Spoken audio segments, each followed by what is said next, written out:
Today in Upper Cement Creek, there were two large, remotely triggered hard slab avalanches. This is the first time in over a month that we have seen an avalanche large enough to easily bury and kill someone in our forecast area. The first one was triggered remotely by a group of skiers as they were ascending adjacent to the avalanche path and thus out of harm's way.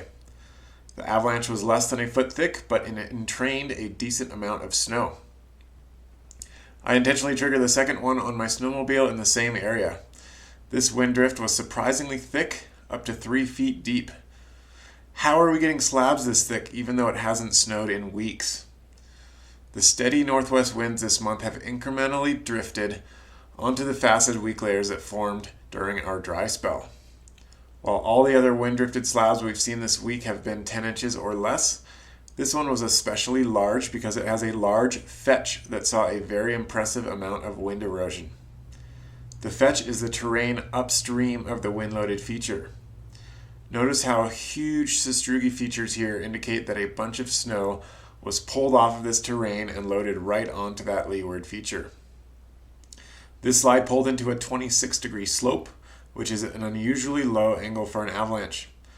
The dense hard slab over facets on top of a firm crust allowed for that to happen once it initially pulled out on a steeper pitch. The good news is this type of problem is fairly easy to recognize in the field if you can understand how to read wind erosion versus wind loading textures.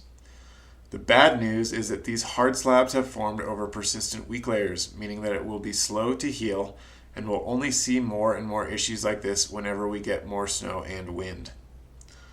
Looking around at snow textures, there are a lot of slopes in the alpine that have been severely wind eroded. That terrain is safe right now. The most widespread wind loading appears to be in the near treeline elevation band, just like these two avalanches.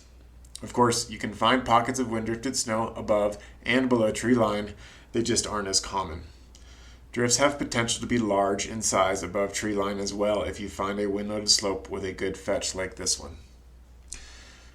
Follow along with our forecasts. We'll be doing our best to keep you abreast of these changing conditions at cbavalanchecenter.org.